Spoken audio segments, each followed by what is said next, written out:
Welcome to Charles Travels, where we explore the hidden gems and untold stories of our world. I'm your host, Charles, and I'm delighted to share with you a fascinating tale from across the pond, in England and Wales. As we embark on this journey, let's take a deep breath of fresh air, or shall I say, not so fresh air. Today, we're talking about the cozy tradition of wood-burning fires, a staple of many a winter evening. But, as it turns out, this comforting habit might be having an unexpected impact on our environment. Researchers from University College London have created a high-resolution map of wood burning in England and Wales, revealing some surprising hotspots. Imagine yourself wandering through the picturesque countryside of the southwest and northwest of England, or the rolling hills of Wales. It's no surprise that these areas have the highest proportion of homes with wood burners, given the abundance of local wood. The Isles of Scilly, a tiny archipelago off the coast of Cornwall, tops the list, with a staggering 44% of homes featuring wood burners. But what's intriguing is that even within urban areas, there are significant differences. In London, for instance, the southwest suburbs and Bromley have a higher concentration of wood burners, likely due to exemptions from smoke control legislation dating back to the 1950s and 1960s. And in other cities like Worthing, Norwich, and Cambridge, the density of wood burners is remarkably high, with over 100 per square kilometer. Now, you might be wondering, what's the big deal about wood burning?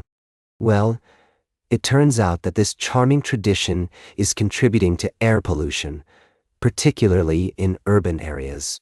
The researchers found that the spatial density of burners determines the amount of air pollution that builds up in neighborhoods on winter evenings. And surprisingly, it's not just a rural issue. Even in smoke control areas, like Sheffield and Greater Manchester, there are high concentrations of wood burners. As we delve deeper into this story, we find that wood burning is often associated with more affluent areas, where people have the means to install wood burners as a supplementary heating source. It's a trend that's been on the rise since 2009, with a sharp increase since 2022. Dr. Laura Horsfall, the lead researcher, compares it to the diesel car phenomenon, where an initially appealing option ultimately revealed unintended consequences for air quality. As we explore this complex issue, we're reminded of the importance of considering the broader implications of our actions, even when they seem harmless or nostalgic. The connection between people and their environment is multifaceted, and it's crucial to acknowledge the impact of our choices on the world around us. We'll be right back with more fascinating travel adventures on Charles Travels. Welcome back to Charles Travels. As we continue our journey across America, I'd like to take you to the world of music, where two talented artists, Julian Baker and Torres, are redefining the country genre with their latest collaboration, Send a Prayer My Way. This album is a testament to the power of tradition and the importance of telling personal stories through music. As we delve into the world of country music, we find that it's not just about cowboy hats and boots. It's about the people, their struggles, and their triumphs. Julian Baker and Torres, both queer singer-songwriters, are using this classic framework to share their own experiences and perspectives, adding a fresh layer of depth to the genre.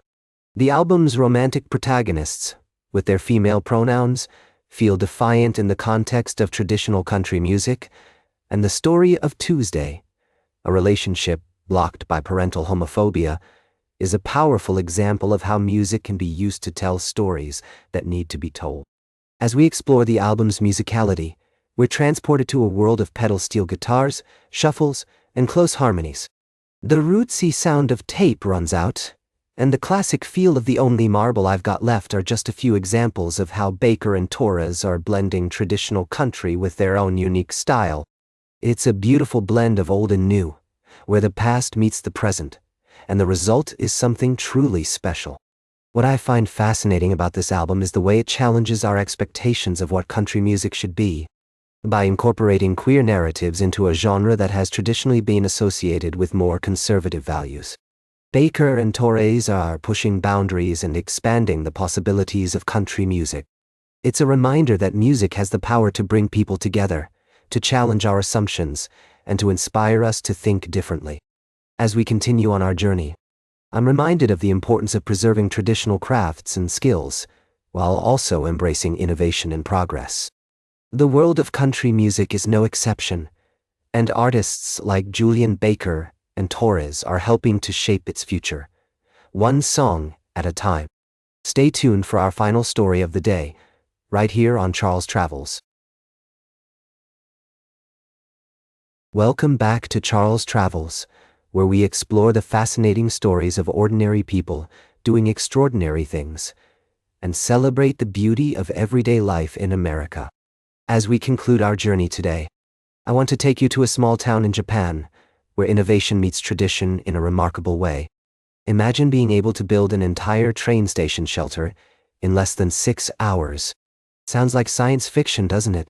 But that's exactly what happened in AIDA, Japan, where a Japanese architectural firm and 3D-printed house manufacturer partnered with J.R. West, a railway network, to create the world's first 3D-printed train station.